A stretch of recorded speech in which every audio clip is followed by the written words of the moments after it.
something for you, Jordan. Go get him, Josh. There you go, champ. You're the forever TNA champ. Forever champ. Forever champ. Till I can't grab up my match, bro. Are you ready? No!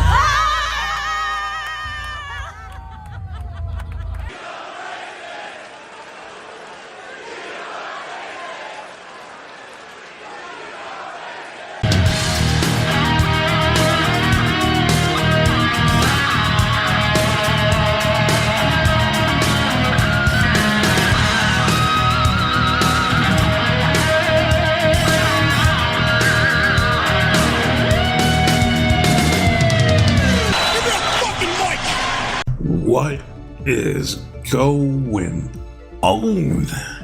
Welcome to No Chill Promos. How y'all doing? Hope you're having a blessed Monday off this week. Before I get into this review for TNA, as some people calling that, TNA Genesis 2025. Just got to do a quick shout out to all subscribers to the channel, to the followers, and Rumble. Now at was it 338? Slowly creeping up onto 350 here on this channel here soon, and still almost at 100 on Rumble. So thank you to who recently subbed. Truly appreciate it, and I hope you're here to stay. Right. Well, without further ado, let's get into it. It's that time to cover everybody's favorite promotion here on the channel, and that's TNA, Total Nonstop Action. Start off with the pre-show, and we have a panel here. We see Tommy Dreamer, who I don't give two fucks about as a wrestler, but as a booker, he's been doing a decent job, I must say. The lovely Gia doing her thing. Next to her is this infamous dork, one of the biggest Cody crybabies I've ever seen in my entire life. Somehow he got cheered. I don't know why. Only Texas was on one, apparently. Dave LaGreca, the co-host of Busted Open Radio. Last but not least, never thought I'd see this. The world's strongest man here in the Impact Zone, Mark Henry. What would have been hilarious is if they played his sexual chocolate theme songs like, oh, I'm giving it all to you.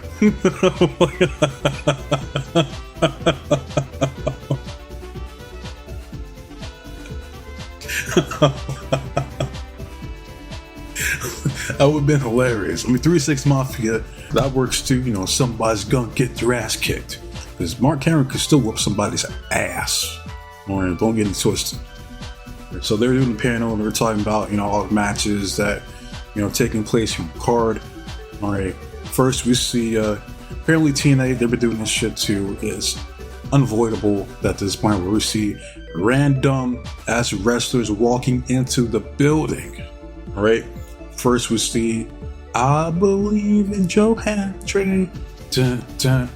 Then we see the reigning, defending, undisputed TNA World Heavyweight Champion, the wanted man, Nick Nemeth.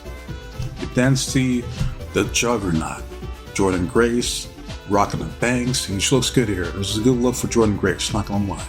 I can also see the same thing towards the chin. Do you smell what the chin is cooking? The chin? Your chin says, though you're a damn roll. And that's Tessa Blanchard, right? She was looking decent here tonight. I'm not gonna lie. Right? And again, I don't hate her, I don't like her. I'm neutral. I have no horse in this race, right? But Tessa here, she was looking good. Good look for her, kind of like a bootleg version of Trinity from The Matrix. Hello, Mrs. Blanchard. Why, I have a revelation for you. Agent Smith, one of the greatest villains of all time. Don't care what anybody says. Awesome. Superb. But moving on, we get a promo from Jordan. She says that there was at one point she wanted to be just like Tessa. But there is this one concept she failed to understand, and that's respect. She thinks the world owes her everything, and it doesn't. This company gave her everything, and she abandoned it. You know why Tessa has a separate locker room? because she isn't special, it's because she's hated.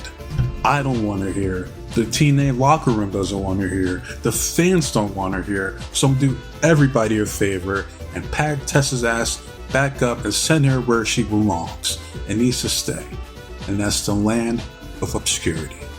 It's looking like the rumors are true that Jordynne Grace does not fuck with Tessa Blanchard. Moving on, we see the lovely Ariana Grace coming out, taking all the credit for the NXT/TNA partnership. She then gets interrupted by Ashanti the Adonis. He comes out, he says, "Thank you, Ariana, and I gotta say, you look good tonight." And she's like, "Oh, thank you." It was like, "But just tonight. Right? Don't get ahead of yourself. Calm down." All right. He's like, "Hey, Dallas. Now, it's your number one playboy, Casanova, Ashanti, the Adonis. And I'm here for all the snow bunnies here in Dallas." No, you stop. No, he was like, "I'm here to kick off this NXT-NA partnership here tonight. And I'm here to issue an open challenge to any jobber back there in TNA that wants to get their ass kicked by the Adonis. So what's up? What's poppin'?" Then we see, "What's my name? Something." Jake Something comes out. It was a decent match, but we're going to fast forward to the finish, which is Jake Something can be Into the Void to Shanti the Adonis for the 1, 2, 3. Jake Something goes over. And then we see the system. Always trust the system. Moose comes out, who is currently the reigning, defending, undisputed X Division champion here in TNA. Moose says, "All right, I need all of you to shut the hell up. Especially you, Dreamer, Gia, the dork with the glasses, and Mark Henry. I said last week that I'm going to debut a new X Division championship here tonight, and that's exactly what I'm going to do. Talk to them, JDC." Dirty Dango then says, like, "You know what? I do feel like talking, so I'm going to do some commentary for this next matchup." But before we get the match, we see a little video package with the Rascals. You know, they're talking about tonight how they're looking forward to one of the biggest matches in their career, going up against the Hardys for the TNA Tag Team Championships. And Dave LaGreca, he was like the only one on the panel that was going for the Rascals. And the crowd booed the shit out of him. And I'm like, oh, now you want to boo this fucking dweeb. Okay. And it's not because they hate the Rascals, it's because the Hardys are that damn over. Where everybody loves the Hardys. Alright. We fast forward to the next match, and that's the King here, the TNA King Cass, Killer Cass, aka Frankie Kazarian, Big Red Roach. He's going up against my nigga Leon Slater, who apparently people on the YouTube chat were talking shit, saying that Leon Slater is getting over pushed. I'm like, what? Like him and Santana, apparently they're getting over pushed. Right now, Santana, I can kind of see. Right, but Leon, come on, man. Stop it. Stop it. JDC, he's on commentary. He gives Matthew a bona fide shirt from the system, and then he tells Tom, he's like, "Sorry, Tom, we don't make any in kid size." As far as the match was good. You know, you had JDC, he's trying to recruit Leon Slater. Same thing with King Cass. You know, he's trying to take him under his wing, teach him the ways of the king. Right, but we fast forward to the finish, which was Leon Slater going for the Swanton 450. King Cass counters with the knees up, then pins him for the 1, 2, 3. King Cass goes over, and here's the thing about this match. This match was going to determine if King Cass was cashing in tonight. If he lost, he's cashing in. If he wins, he ain't cashing in. That's normally how it works. Rarely do you see a dude, he's going to win on the pre-show or match before, and then he comes out and then cashes in right then and there, successfully. But we'll get to that later on. Next, we get a promo from I Believe in Joe Hendry. Dun, dun. He says that tonight is the moment he's been waiting for his entire career. Tonight, he will become the next TNA World Heavyweight Champion, and people around the world, from Scotland and Canada and Mexico They say, I believe in Joe Hendry. Dun, dun. That's pretty much it. We hear from the Wanted Man. He says that, like all I've been hearing up and down social media, streets, is how much people believe in Joe Hendry and how I believe in Joe Hendry. But there's a difference between believing and knowing. I know just how damn good I am from going out there and stealing the show on whatever show I'm on every single night. And here's the thing, Joe, right? To be the man, you have to beat the man, and make no mistake about it. Right now in TNA, I'm the man. I'm the wanted man. And I don't think you have what it takes to beat me. That's pretty much it for the pre-show. So now we move on to the main card.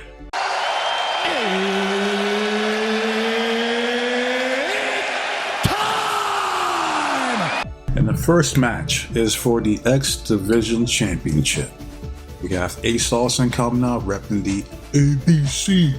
Out here for Chris Bay, who was still praying for him to get back to his quality of life, before the injury that happened last year. It's crazy. It's been almost 4 months, 4 or 5 months since that shit happened. That's crazy.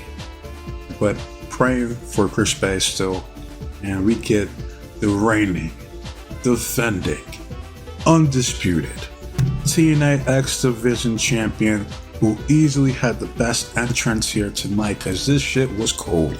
Alright? And that's the face of the franchise, Moose. He comes out showing off his new X Division championship, looking good. Pretty similar to the old one, just changing the leather from black to red, basically. And we see this dude, the dude in red hat, Mr. Red Hat. This dude's been a wrestling fan for fucking decades. Big ups to him, and some of his signs tonight were hilarious. Now, as I predicted here on the Go Home show, I said that this match was going to be a banger, and that's absolutely what it was. Certified banger. Even though it took all the system to beat Ace Austin here, we're going to fast forward to the finish, which was Moose hitting a spear mid-air to Ace Austin when he's trying to go for the R finesse. He then spears him one more time for good measure for the 1, 2, 3, and still the X Division champion, Moose. He signals for Brian Myers and Eddie Edwards to come out so they could whoop Ace Austin's ass some more. But we hear some music of world-class Eric Young and bulletproof Steve Macklin coming in for the save. So then we get the next match, which was a tag team match between the Systems, Eddie Edwards, Brian Myers versus the Renegade, which is EY and Steve Macklin. And let me tell you, EY was going crazy in this match. I'm like, this dude, he's been wrestling for fucking over 2 decades. You know what I mean? Still performing at a high level. Still doing the same shit he was doing back in 04. You know what I mean? It's crazy to see. But we're going to fast forward to the finish of the match, which was EY. He goes out, does pretty much a crossbody to outside of Eddie Edwards. Steve Macklin hits the KIA to Brian Myers for the 1, 2, 3. Renegade goes over. And we move on to the next match. We see the concierge coming out. He says, I need all you Texan degenerates to shut the hell up. Alright? Because you're looking at the next TNA Knockouts Tag Team Champions of the World. The Dream Team. The sexy Ash by Elegance. The basic Heather by Elegance. Ash and Heather by Elegance. And I'm like, damn, listen, the concierge, he's on his Road Dogg shit, man. I was reminiscent to the New Age Outlaws intro. We then see Ash and Heather by Elegance. They come out with the Cowboys drip, and I gotta say, they're looking good. Alright? I keep it 100 here in this channel. Alright? And it's funny because I used to be a Cowboys fan just because as a kid, I had a Emmitt Smith Cowboy jersey. So by default, I'm like, well, I guess I'm a Cowboys fan. Even though I really don't give a fuck about football. I never have. So I watched a few Super Bowls here and there, but I just never got into it. But next we see the reigning, defending, undisputed TNA Knockouts Tag Team Champions, Spitfire. And this match right here showed why the sexy Dani Luna is my favorite knockout currently here in TNA, because she was going crazy in this match. Like, hit some nasty fucking German suplexes onto Heather. Commentary was like, those are like Kurt Angle style Germans. I'm like, no. Those are Benoit style Germans right there. In my opinion, Chris Benoit had the best German suplex in the game.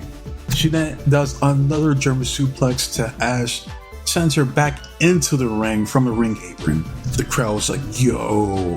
I'm surprised we didn't get a holy shit chant from that. I'm like, I don't recall like ever seeing that. Like, ever.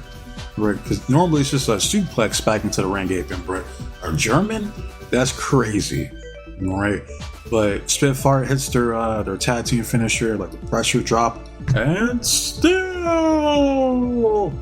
the TNA Knockouts Tag Team Champions, Spitfire.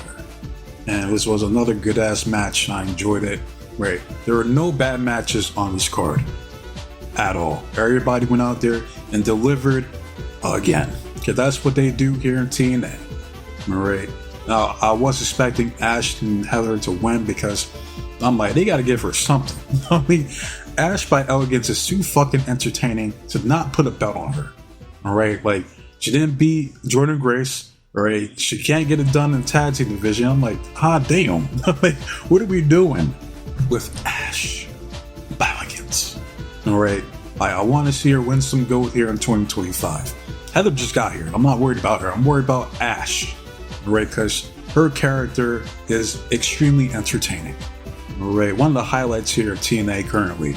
So I want to see her win some fucking gold. Alright, and as much as I like Spitfire, I want them to break up so that I can see Dani Luna going after the TNA Knockouts Championship. That's what I want to see, and it's bound to happen at some point. Alright, but I digress. Let's move on.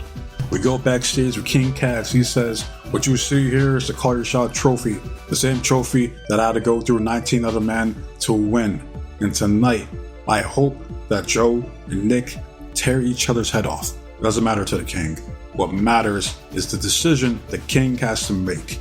Does the King let Joe and Nick handle business? Or does the King finally seize his crown? That's pretty much it. So now we move on to the next match. Right, this was one of the highly anticipated matches of the night. And I'll say right now, this was easily match of the night, in my opinion. All right, and that's the chin. Do you smell what the chin is cooking? The chin says, do your damn roll. And I keep saying that because I swear her chin got even bigger than the last time I seen her. Like, I'm not... I'm not trying to be funny. Like, I don't remember her chin being that massive before. Where it's kind of like fucking Pinocchio. Like, that shit grew. Like, was she lying? I mean, like, I don't know, man. I don't fucking know. I don't know is that chin is something else. That shit has its own orbit around that motherfucker. Hot damn. But she's going up against the Juggernaut, Jordan Grace. And I'll get more into Tessa here in a bit. But right now, I gotta cover this match. This match was fantastic. Excellent. Oh, real quick before I forget, shout out to Charmel, because I remember her saying in the comments how she was hoping that Tessa didn't come out to that shitty rap song that she had for her theme. And, well, sorry to break it to you. Right, that wasn't Little Kim, that was Big Kim. They got Big Kim on the track. Now, I don't think it's garbage, but yeah, I'm not a fan. Right, just hearing it live, I'm just like, I mean, better than, I'll take that over some like generic NPC fucking theme songs that the fucking NXT and WWE has, for damn sure. So at least there's something, you know what I mean? At least there's lyrics, you know what I mean? Not just like, or that sing along like, CEO, ABC, ABC, DMD. Oh, I'm so fucking sick and tired of those fucking theme songs, man. So I'll welcome this. I don't mind it. All right, I'll tolerate it. As far as the match, they had an ample amount of time to go out there and get their shit in, and that they did. All right, they laid it all out on the table because I believe this is Jordan Grace's last match here in TNA. And it sucks. I'll play the sad music because this is a huge loss in TNA. Because I know people showing Jordan Grace. I can't, because there's not that many people that could fuck with Jordan Grace in that ring. Right? She proved it here tonight. Right? Time after time, she puts on some of the best matches in this fucking pay-per-view. Right? Give her that respect. Right? Now, you might not find her attractive because she's super jacked. All I know is that when she goes out there and performs, she busts her ass. Now, I'm going to fast forward to the finish of the match. I'm not going to break down any of these matches because I'll be here for way too long. Right? But we see Tessa hits the buzzsaw, was pretty much a hammerlock DDT to the exposed turnbuckle. Jordan kicks out at 2. She then does like a kind of like a bulldog into the turnbuckle. She then hits the Magnum, which is pretty much like an avalanche code breaker for the 1, 2, 3. And Tessa Blanchard goes over as predicted. Now, as far as Tessa, I'll get to Jordan here in a bit. Tessa Blanchard. All right, now this match proved why they gave her another opportunity here, because she's a hell of a worker. That's for sure. Like, I can't take that. No one can take that away from her. Right? Now, as far as the other shit, I mean, well, right, that's just subjective. All right? Again, like, I don't hate the woman.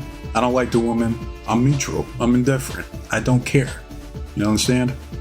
But what I do see is potential still at Tessa Blanchard. Right? As well as, you know, Tommy Dreamer and whoever it is that made the decision to bring her back. All right? And that's evident here tonight. Now, the crowd booed the fuck out of her. Like, Texas does not fuck with Tessa Blanchard. Even though, well, some did. There were some fans out there, the undeniable, you know, signs out there, you know, where you heard like, let's go Tessa, Tessa sucks. I'm like, damn. I'm like, what's this, John Cena? Oh, damn. Like, she even got, she's a racist. She's a racist. Like, that's not good. All right, now, well, it's good if you're a heel. I mean, like, which she clearly is. Like, again, they could stick the course, and she could easily be the best heel here in 2025. It's not even close. Now, if you want to go about turning her babyface, what they need to do is have Tessa go out there and just cut this out. A heartfelt apology from her heart to the entire world. You know, to people that she let down, that she's leaving a sense of vulnerability that we never seen within Tessa. Same with Joe Hendry and that build up towards this match here at Genesis and that video package going over his childhood and all that shit. Tessa can even break down and fucking cry.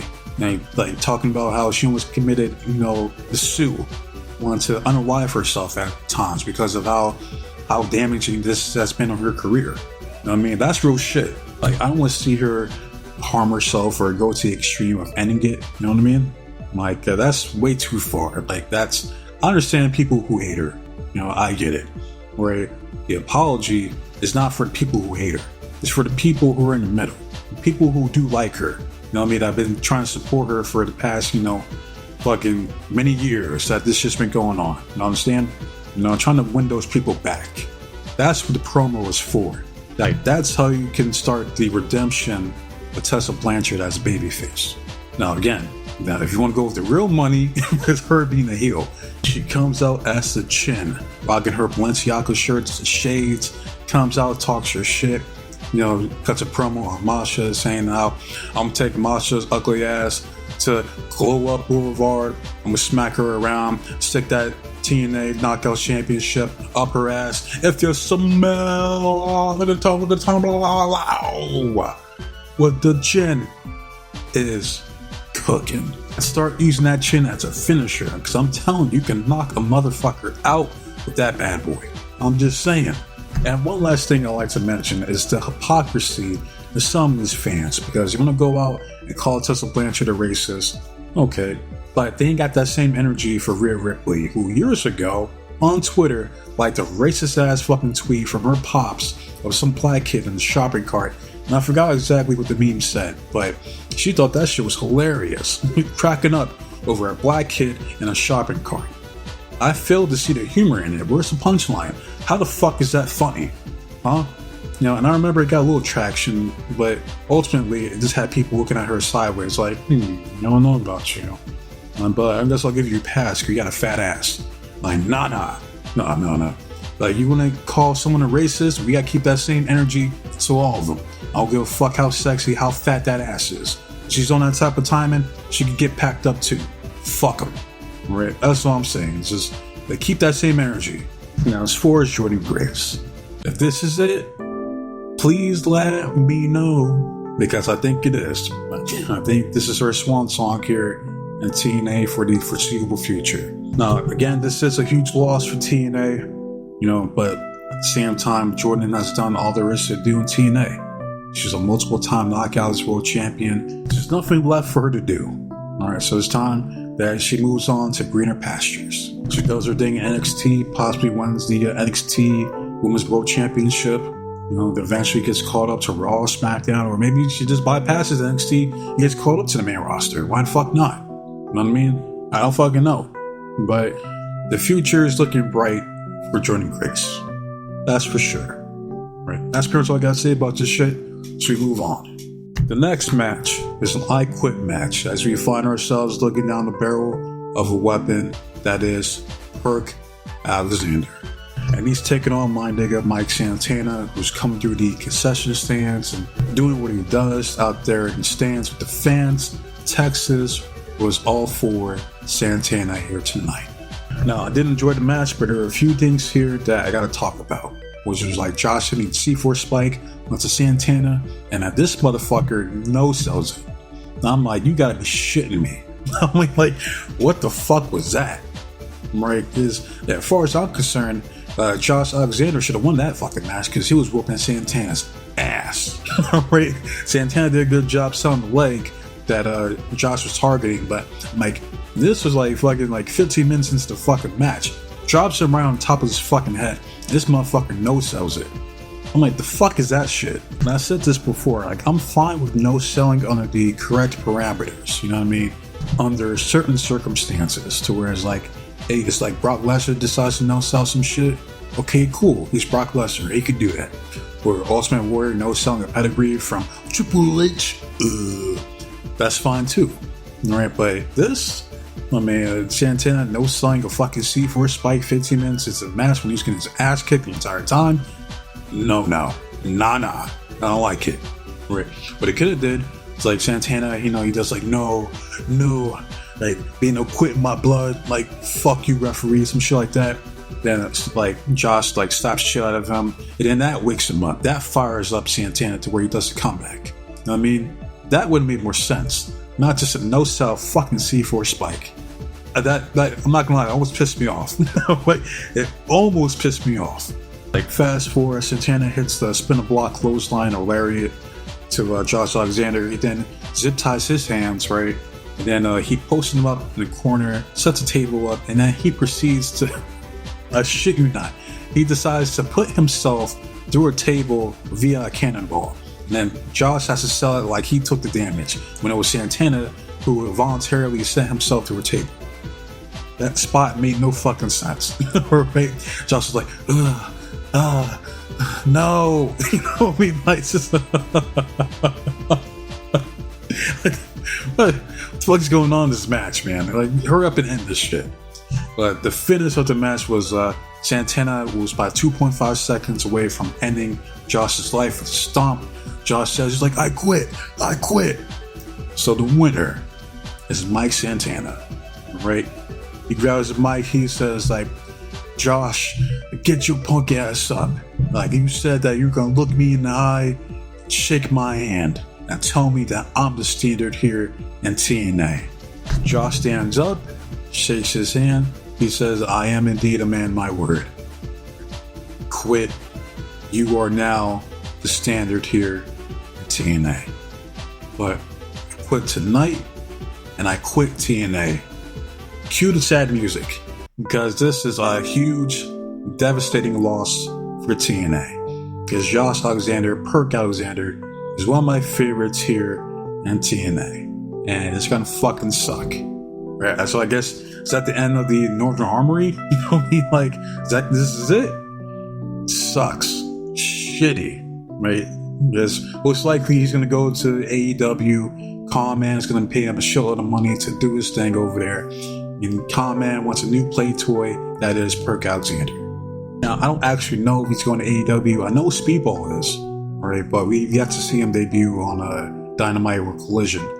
But chances are that's where Josh is headed to, is All emotional wrestling. Right now, as much as I like Santana, and I do, he's one of my favorites here at TNA. Also, he is no Josh Alexander. Right? I'm sorry, he's not the standard. Right? Like, he's good, but Josh is very good. We're talking about one of the best technical wrestlers here on the fucking planet. Just saying. Like, it's gonna suck, not seeing Josh Alexander, walking down the barrel of a weapon. And I fucking hear that banger fucking theme song while Josh is walking down talking this shit. You're gonna miss that, man. You're gonna miss it. It's shitty. It does suck, but hey, man, all good things must come to an end. And I wish the best of luck to Josh Alexander in his future endeavors. But we gotta keep him moving. So got a few matches left here on this card. The next match is for TNA Tag Team titles. Where you got the Rascals coming out. Texas wasn't really fucking with them like that, and they're like, I'm like, kind of mixed reaction. Then you get the Hardys coming out, and that crowd erupted. Like, that was the biggest pop of the fucking night. Texas loves the Hardys, especially Jeff. Right? I'm saying it's more so Jeff than Matt, but they do love the Hardys nonetheless. Right? And then we get a surprise appearance from Fraxium, who are the current reigning, defending, undisputed NXT Tag Team Champions.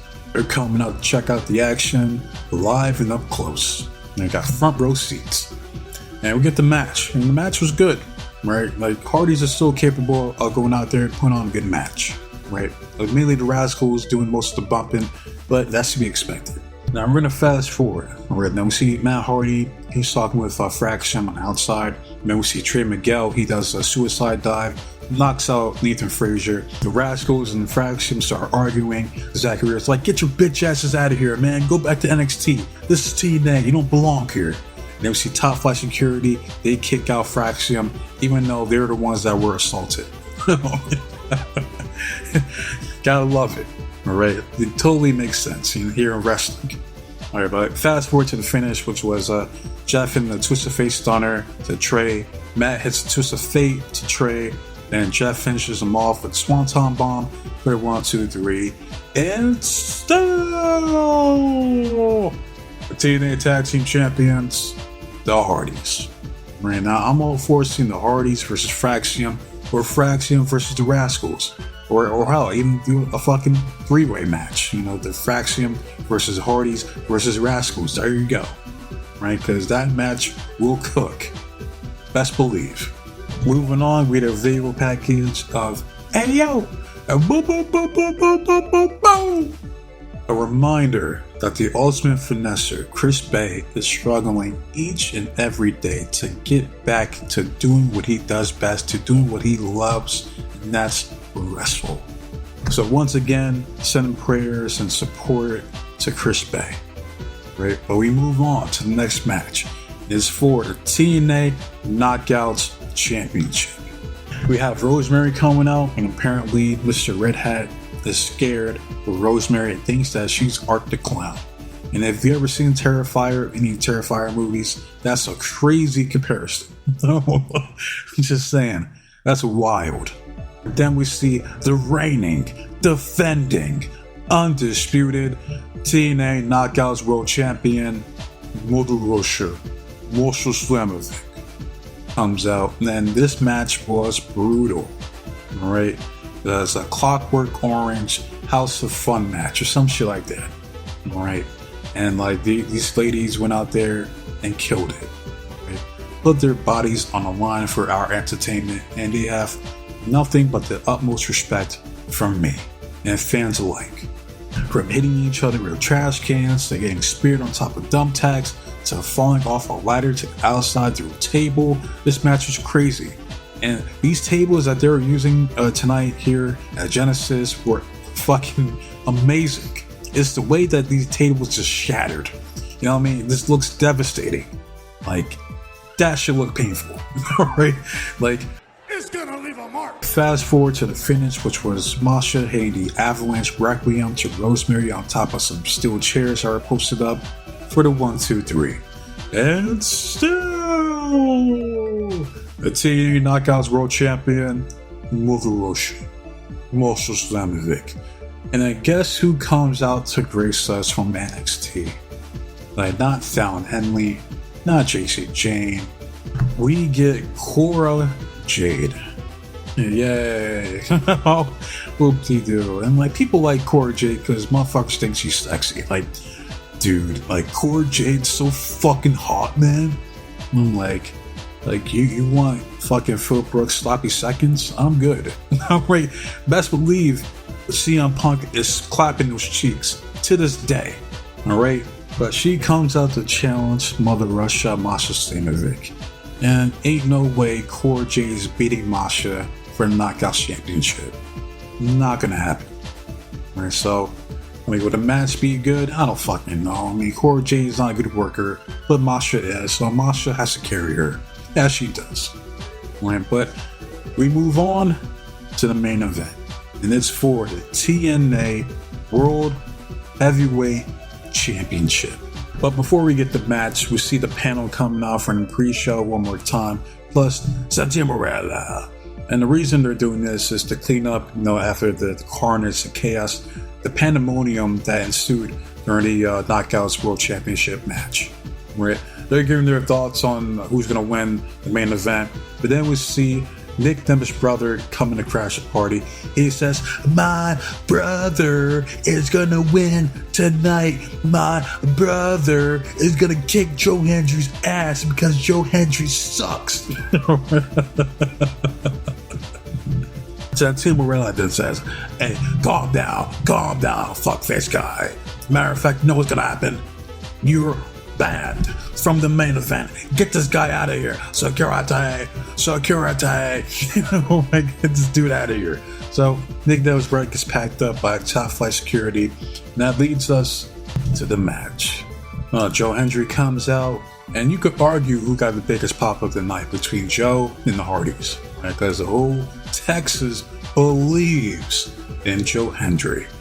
And then we see the wanted man, the reigning, defending, undisputed TNA World Heavyweight Champion, Nick Nemeth. Right. Now, I forgot to mention this, Kenzie Mitchell is now the ring announcer for TNA. So that also means that Jade, who was Josh Alexander's wife, is gone. I guess she's done. She's washed. It's over. So Mackenzie did a good job here. Beautiful woman. As far as the match was good. It was similar to the match that they had Bound for Glory. These two have good chemistry with each other. We're going to fast forward. We see King Cass.